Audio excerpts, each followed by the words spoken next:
Here with mayoral candidate Dave Ware right now, and appreciate you being here this morning. Well, I'm glad to be with you, Dean. It's nice to be here. And got some questions for you here. And I thought the big question to ask to start with is just why run for mayor? Well, certainly that's a good question, one that we've answered a few times over the last now 9 months. Served 2 terms on the city council and was honored to do so, serving Ward 4 and the people of Hattiesburg. During that time, we looked at a number of things that the city was doing or not doing, and looked at what others in other communities were doing, and looked at the level of success of each of those. And a few times we found some areas where the city council administration could work together and implement some changes. And those changes led to successes, I believe. If you look at our automated metering system, for example. So the way we bill people for their water before was we had individuals who would go out, they would actually physically look at the meter, write it down, but sometimes they were busy. Some meters got overlooked, some were covered up. To make a long story short, we found a system that works much better and use a transmitter and a receiver. And so we're able now to know that each and every one of the 16,000 individuals we bill for water are being billed accurately and very efficiently. And so we saw that was a success. We looked at the way we were collecting our garbage. We saw a group of individuals, and let me say I rode the back of the truck the full route, one of the hottest days of the year. I'm not real smart apparently. I should have chosen a different day, but truly I wanted to see the working environment of the men who are out on those trucks. And we saw it was a very dangerous environment. Our workman comp claims in that area, very high. And so we went to Mobile and looked at a system they had. It was an automated sanitation system. And so we were able to find a way to make the work environment safer for our employees. No one lost their job. They were redirected into different positions. And so we found that we could do things differently and do them better. But we found a number of other areas where other people were doing things well and continually bringing those forward. And we said, for whatever reason, those are not being implemented. We believe that we're right now at a point where the city is looking for a change.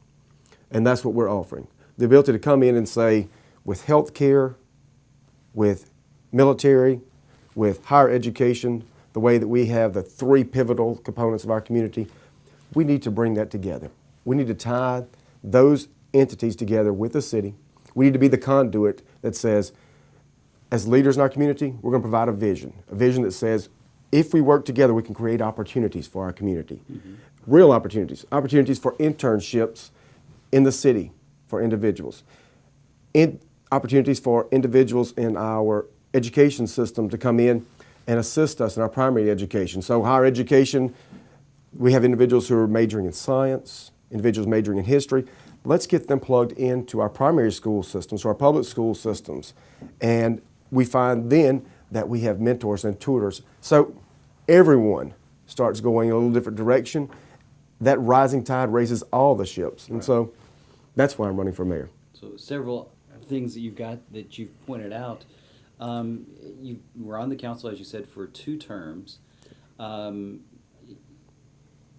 would you characterize the working relationship, maybe an ideal working relationship between a council and a mayor? Well, I've been married for a number of years, and I know you have too. Mm-hmm. The key to any relationship, in my opinion, is communication. And what I would like to bring to the table is an open dialogue with the people of Hattiesburg, with the council. I'd like the opportunity to come in and say, when we have board of director meetings, we're going to put in all the directors, and I'm going to be sitting there talking to them about what's going on in the city after September 24th, that we bring a council member to each and every one of those meetings. So every 5 weeks, your council member has the ability to sit down and to emphasize what's going on in Ward 1 or 2, 3, 4, or 5 that particular week. That way, that communication is open. They have the ability to hear what's going on. They have the ability to have input as to what's going on. One of the challenges that I've seen in the last 2 terms is the ability for the council administration to have open communication. And so I believe that that's one of the things that I'm uniquely capable of bringing to the table. Having been on one side of that fence, right, now working to be on the other side, making sure that, we go ahead and tear the fence down and just say, we're all in this together. There are 6 elected officials in this city. Let's all work together to make sure that we're making this community a better place. Mm-hmm. You've probably seeing the things that have happened over the last 2 months at least since the initial election. Do you think that the relationship between the mayor and the council has maybe gotten a little more rocky than when you were on the council? Sure. Well, I've certainly watched the relationship, watched what's going on right now. And what I would say is that not just the mayor and not just the council. I think there are individuals in our community who continually work to try to divide us. I mean, they're openly attempting to divide this community. But the people are rejecting those ideas. That's the failed politics of the past. They're clearly saying, no, we are one community with one vision, one common goal, and that is to make Hattiesburg a great place to live, to work, to worship, to pray, to send our kids to school. And so, while I don't want to comment much on the particular relationship between those two, what I would say is I think the community as a whole is saying, no, we're all in this together. This is a we mentality, and we are going to do better. So obviously, it was a rocky, probably night when everybody was counting votes. Give us your thoughts on that first election and when the results were coming in and when the votes were being counted, the absentee ballots were being looked at. Sure. What were your thoughts? What was going through your head that time? Well, let me say, each and every day we're going to get up and going to learn something, whether we realize it or not. I've learned a lot over the last 2 or 3 months. I learned a lot about state law and about elections. And what I found that evening was initially a very small, well, about 150 vote lead that we had that was actually transformed into a 33 vote margin that we had a deficit. And then 100 plus votes of affidavits that had to be counted.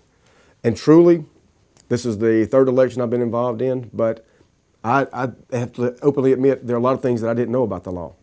I initially thought, well, we're going to go through this process and see what happens with the affidavits. That's real important because that could change this one way or the other. How are those going to be counted? Exactly what's going to happen with those. And then, of course, like everyone else, there are 10,000 votes and there are 30 votes that are separating two individuals. Well, we're going to have a recount, of course. Certainly we're going to do that. Right. And then we look at the state law and there is no recount. There is no provision for doing a recount. No, sir. And so in that process, we see individuals who are coming to City Hall who had registered to vote, who were previously on the rolls, who were coming to City Hall and fighting for their affidavit to be counted because from no fault of their own, by no fault of their own, they were not on the rolls any longer or they were inactive. And so we started seeing people standing up and saying, I want to fight for my vote because every vote matters. And so as we watched the process, as we were involved in it, we decided it was our responsibility to go ahead and examine the ballot boxes to see exactly what had occurred. We did that, and at the end of it, my eyes were open. So you had 580 or so absentee ballots, and 375 of those that were mixed in with those good ones should not have been counted. Now, that's 10 times the number of votes that it would have taken to have changed the outcome of this.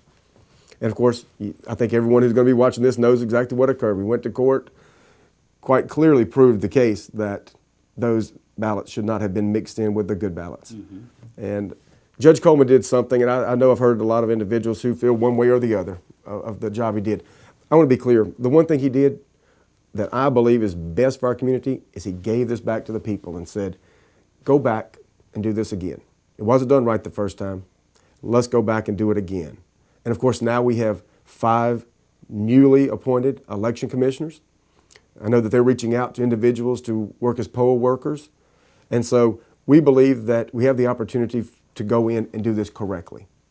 We're out there every day knocking on doors, and we're real clear with our individuals that we're talking with, hey, make sure that you understand your vote matters. Right. You mentioned a couple things. Obviously, the election results from the first election leading to the trial. What was going through your mind as you all presented your case, as you heard the defense? What went through your mind there as that case was being litigated? Sure. Well, I think what went through my mind was I think we all need to be real careful when we're working with elections. You look at absentee balloting. So it's unique in that it's not out in the open like the individuals who show up on election day. And because it's unique, the state legislature has seen fit to make sure that there are provisions in the law to allow that, but there are rules to make sure that it's done correctly and that there is, while still voted in secret, there is some transparency in the process to make sure that no one does anything untoward. So what was going through my mind as we went through that process is we all need to make sure that we're watching how we go about that process. All the voters need to probably be a little better informed about the process. I think, again, we've all received a little of an education. But those individuals who are out there working as poll workers and election commissioners, they also need to be fully informed of everything that's going on so that the process is one that we can all have faith in. There's a lot of discussion about the trial, and was there intimidation, either from on the part of a witness or on the part of a juror being intimidated, a member of the jury? What are your thoughts? You Sure. had a ringside seat to that. Well, we have. And let me say, I'll let your viewers make up their own mind. But you're asking me what I think. What I think is that Hattiesburg is better than allowing individuals who are in positions of authority to do something other than what they're there to do. They're there to protect and serve. And when individuals are utilizing their authority or their position for anything other than that, then we need to question that. And part of the conversation that we're having with individuals out in the community right now is Hattiesburg deserves better. Hattiesburg is better than that. And we're going to stand up. September 24th, I believe that you're going to see a lot of people who are going to stand up against those kinds of things, but more importantly for something, for integrity, for honesty, and for transparency in local government. We in Hattiesburg are a very diverse community, and we celebrate those diversities. We actually look and say, you know what, we appreciate the fact that each of us we don't go to the same church, but we do respect one another, and there are a set of rules, and those set of rules apply to everyone. And they apply whether you are an individual who lives in the city and works at a business, or if you work at a local hospital. Those rules apply to everyone. Also, it came out during the trial and that the city attorney, Mr. Lawrence, apparently did a background check on someone. What are your thoughts about that? It's illegal. How would you handle that if you were mayor? Well, let me be clear. I don't need to be mayor. I'll handle it the way I handle it right now, and that is, if someone does something illegal, then you report that to the authorities. There's no gray area here. Mm-hmm. And that doesn't matter if you happen to be an individual who is in the media or an individual who's a candidate for mayor. Illegal is illegal. And we don't allow that in our community, whether it's by the city attorney or anyone else. We will stand up against that. That's what we're talking about today, is we're going to stand up against those kinds of things. And those individuals have to answer the property authorities. And I believe that they will. Now they will. And in the future, when we're elected mayor, then I certainly will try to make sure that I surround myself with people like I've done now. If you look at our campaign, I've got people in our campaign that are people of integrity, people that are honorable individuals I can look at and know that I'm going to get a straight answer from. Know that if they're out there campaigning for us, that they're going to be out there doing it the right way. That's the kind of administration I would have. Individuals that are open and honest, individuals who are working for the people with a service-oriented heart. Do you think if you get to be elected, what sort of changes personnel-wise? Have you thought about that we would see in city government, city departments? Sure. Well, I certainly don't want to be presumptuous. I want to be clear about that. No, I think I answered that question when I answered the previous question. That is, each and every day, 750 people get up and they work for the people. On September 25th, I will be the leader in the community who will get up and side by side with those 750 people work for the people. We will have a pivot in our focus on what are our priorities. Our priorities will be each and every day to go out and make sure that whether we are working in sanitation, or we're the individual who's receiving calls and dispatch, or we're the mayor of the city, that the attitude will be, what can we do to achieve our mission? And that mission is make Hattiesburg the best place that it can be. And so I think that we have the ability on September 25th to wake up and take this tie off, put on a pair of boots, and get out there with the men and the women of this community to see that, number one, those employees have the tools they need to do their jobs. And number two, they understand what our focus will be.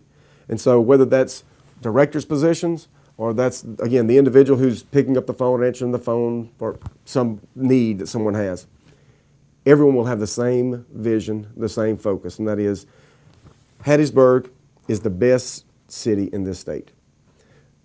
But we're not going to allow us to settle for that. We're going to be the best city in any state. We're going to borrow great ideas from Newark, New Jersey.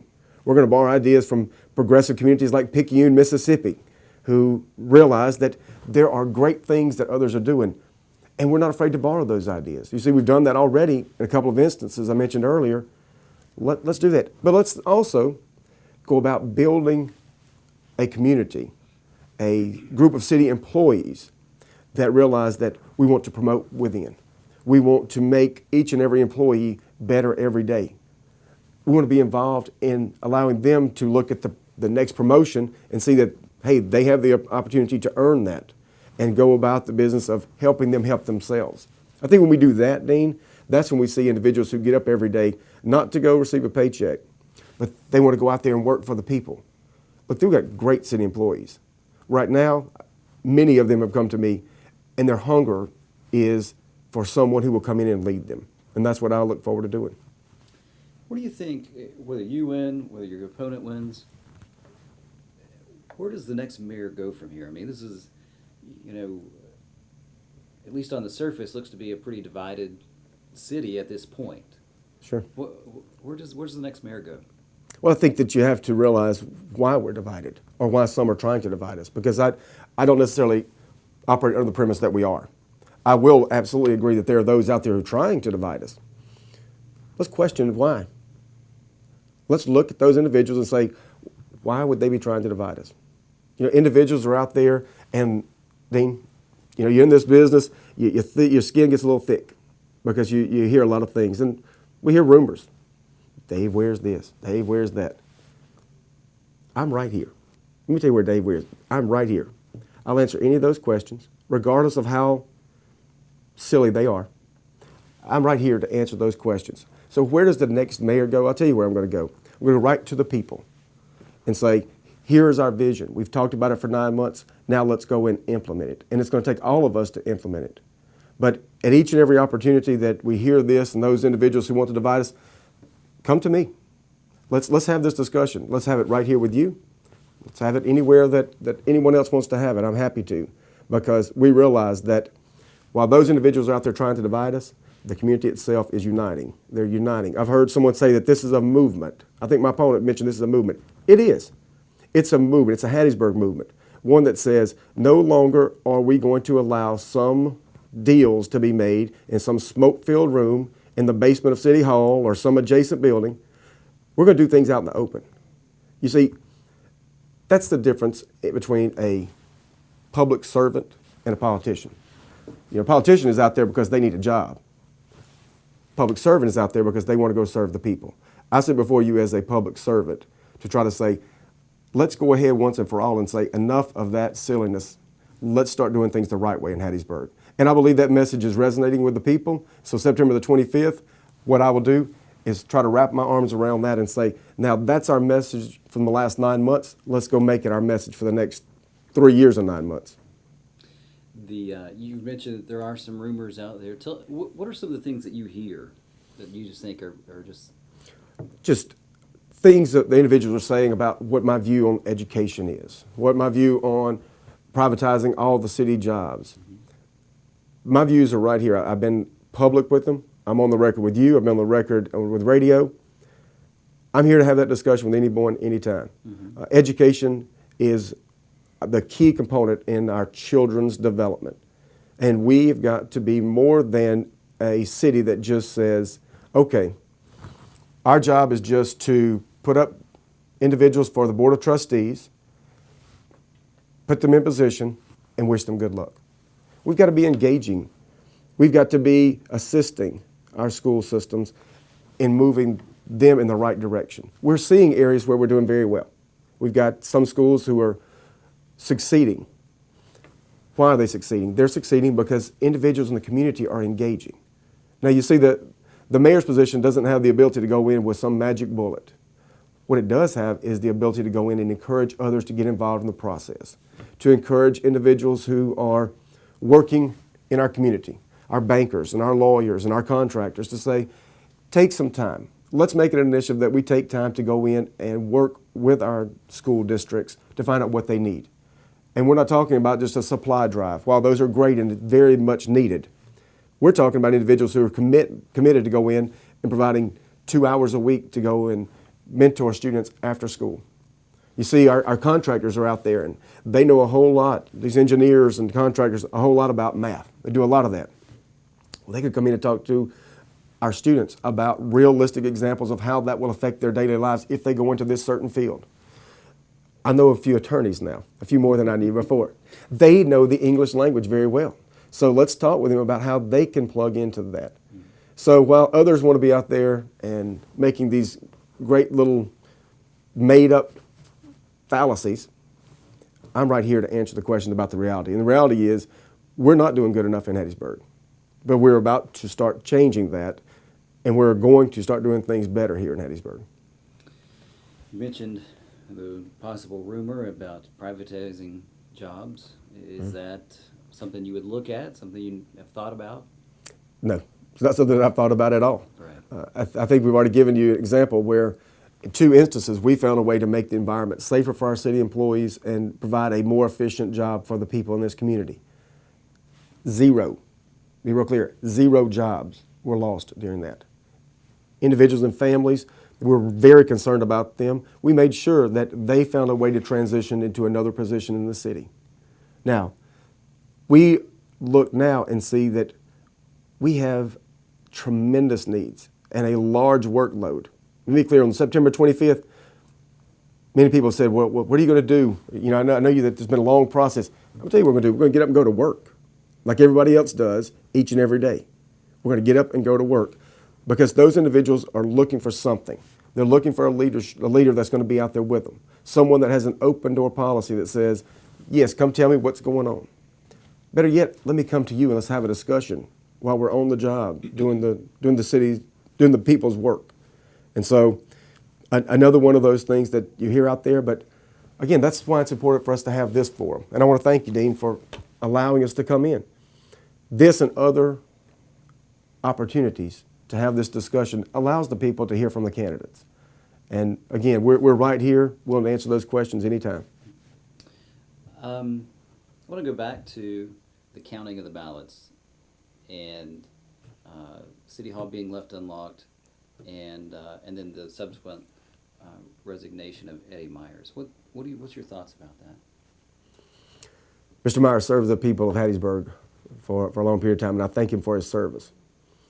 What I would say is that we need to make sure that when we're dealing with elections, whether it was the one that was held on June the 4th, the one that's going to be on September 24th, that we're very clear that each and every one of the rules are followed, and that we make sure that things not only are done the right way, but look the right way as well. Perception is sometimes greater than reality in people's eyes.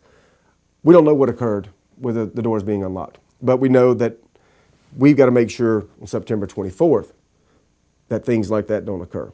And I think that if the people are watching now, you'll see that these new election commissioners are coming in with this new vision, trying to make sure things are done the right way.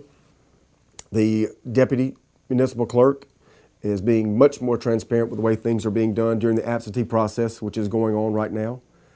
And so we have a lot of confidence as we move forward that this election is going to be one that people will be able to stand behind and say, yes, that was open and honest and fair. Do you think it was? What's your view on having the 2 council members approach Mr. Myers, and at least according to your opponent, ask him to resign or give him that opportunity, so to speak? What's your thoughts? Well, I'll let them speak for themselves on that, Dean.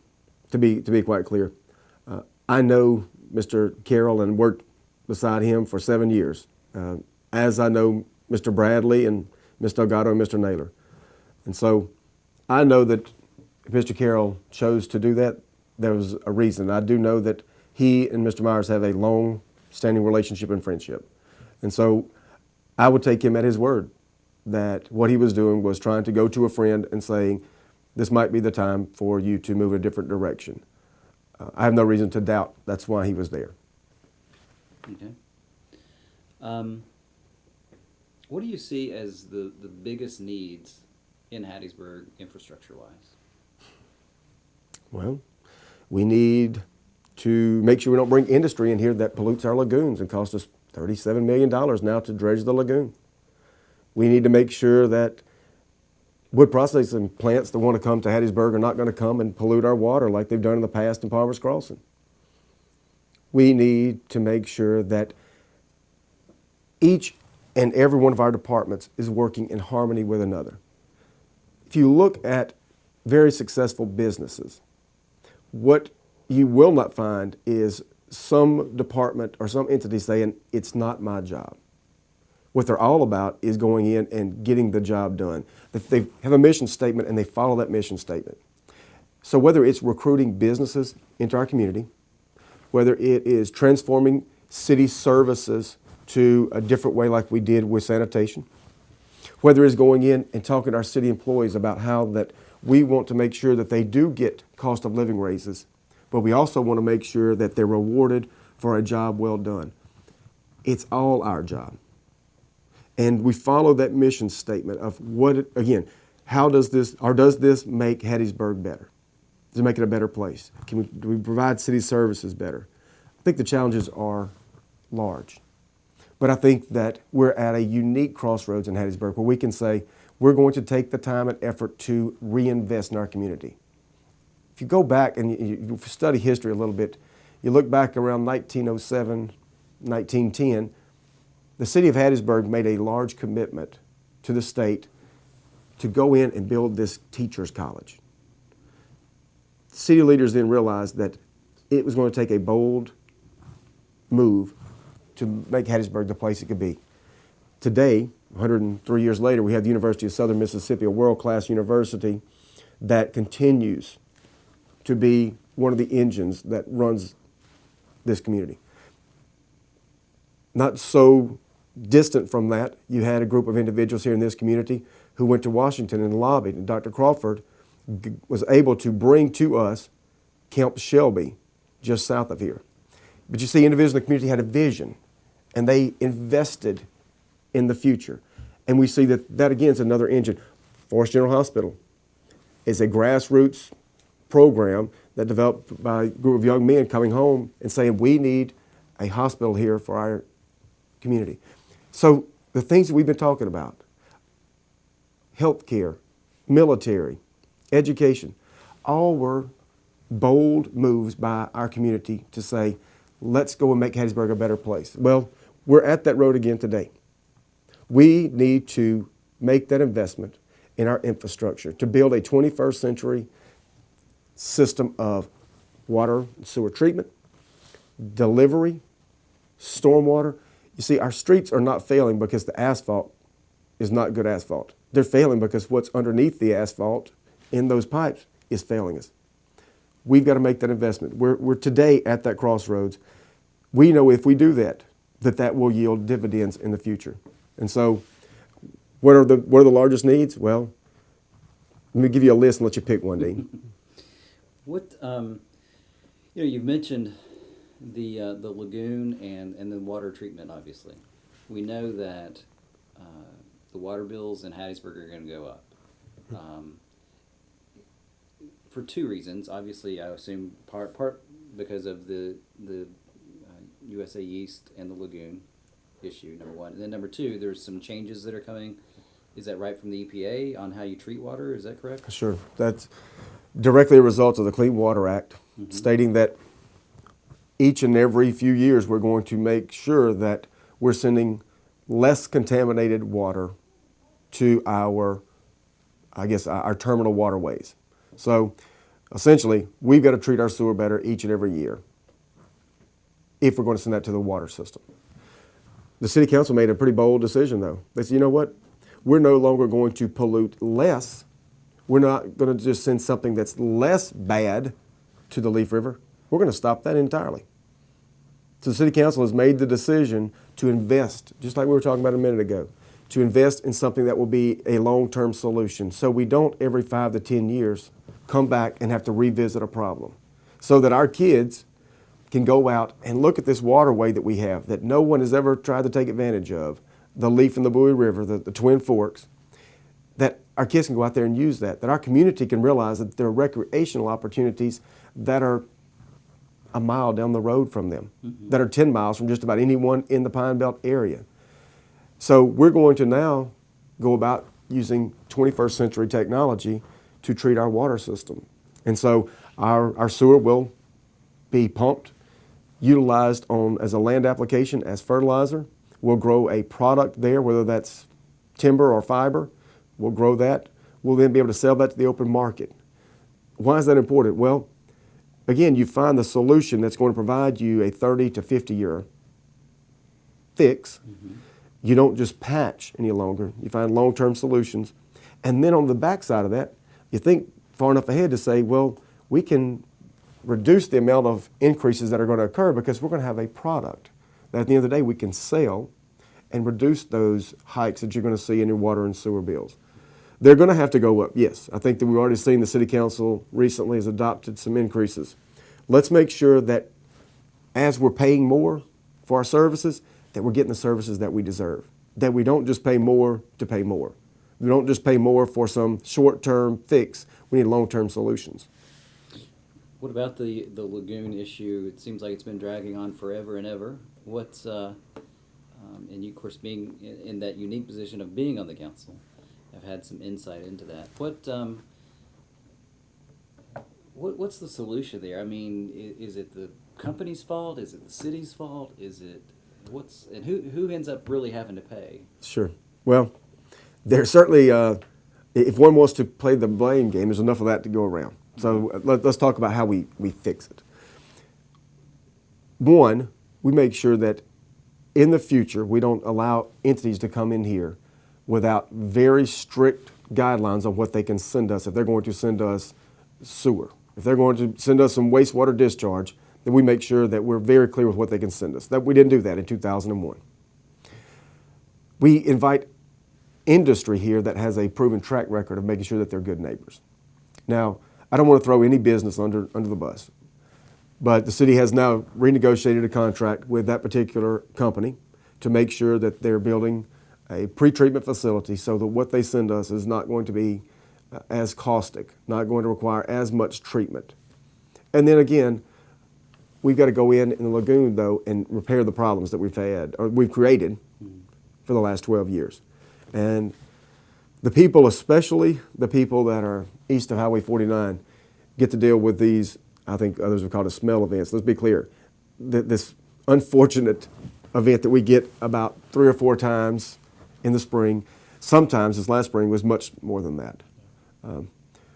We've got to go ahead and make that decision to go ahead and clean up our lagoons. And as part of this process of changing over to a land application system, what we have the ability to do is go in and clean our lagoons. You know, they served us very well. Let's remember, this is a 1960s technology. They served us well for probably 30 or 40 of those years. The last few years, they just have outlived their life. And so let's go ahead and let's clean up our lagoons. Let's start treating wastewater in a way that will make sure that in the future that we don't go down to one of our local downtown diners and really don't want to eat there because it's just an unpleasant smell. Right. Switching gears a little bit, how has this election process affected you and your family? Certainly, I want to give a lot of credit to my wife and kids for going through this with me. We knew that we were committed to Hattiesburg when I ran for city council. We knew that we were committed to Hattiesburg whenever we stepped forward and said, we're going to make this run. We're going to try to provide some leadership in the community from the mayor's office. And so I want to personally thank my wife and kids for going through that. They're doing very well. The great thing is that my kids are involved in education, but also recreation, and so they're busy. It's amazing. I have a calendar that I have to keep, and my campaign volunteers try to help make sure that I'm where I'm supposed to be when. But I look at their schedules and think, wow, that's pretty daunting to be able to get to school and homework and everything else. Right. For me, I want to just say thank you to the community. I've grown during this process. There's been the ability for me to look at this and say, we set out to do one thing, and that was move forward together. And so we had that slogan. But over the last couple of months, we've seen some things that are going on in this community, Dean, that should not go on. Individuals should not have to be concerned that because they choose one candidate over another, that they're going to have an illegal background check. That's not the Hattiesburg that we know.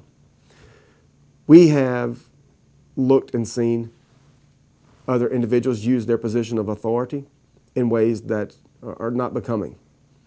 Our community is better than that.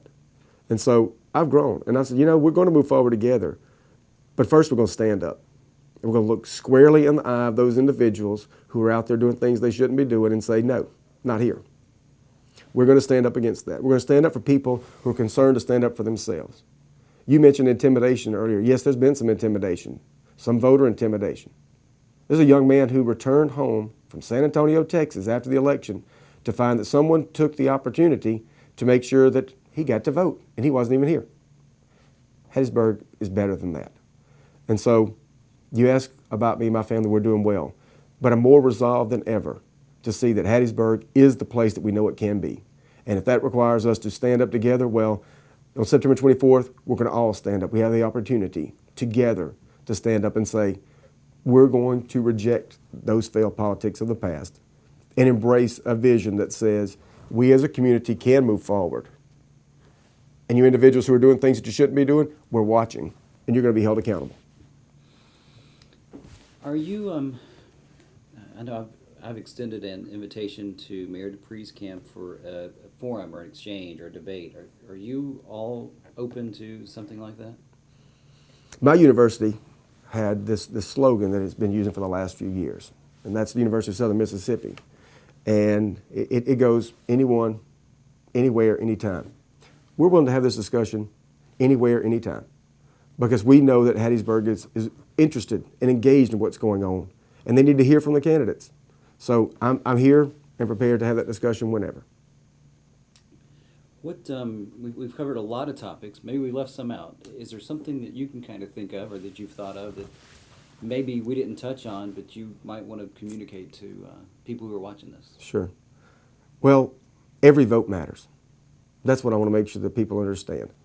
I've talked with a number of civic organizations and had conversations, and I know that everyone has a busy life. You ask about the kids. My family's life is no different than yours or anyone else's. There's a lot of moving parts going on, and I realize that. But I'm going to look in this camera just a minute and say, I know that you have a football homecoming coming up. I know that probably there's a birthday in your family. I know that there are church events and social events. I'm asking everyone who watches this to realize that the most important date on your calendar is September 24th. I'm asking you to make a commitment that you will participate in the process because your vote matters. And so on September 24th, I'm asking you to make that special effort to go out and vote. And if you're not going to be in town on that day, to utilize the absentee process. It's a good process. It's one that has rules, but utilize that absentee process and make sure that your vote does count because your vote matters. I wanted, as you were saying that, I was just thinking, there was a pretty highly publicized gentleman who used to be part of the Democratic Party, or I guess still is, but has declared his support for you. What do you think about that? Do you see people from all walks of life, all parties really coming and being more of a support for you, or do you see that there's that traditional division, Democrat, Republican, whatever? Do you see that? What do you see? Yeah, we have from the beginning had a very diverse group of individuals who are helping us. Mm-hmm. It has grown exponentially. I mentioned to you that we were walking 7 and 8 deep some nights before June 4th election, and last night we're about 23 deep. And it's individuals that have completely different backgrounds. And some identify themselves as Democrats and others as Republicans. And A number of them is independents like me. Because in this community and in this election, this is an election not about what separates, it's what unites.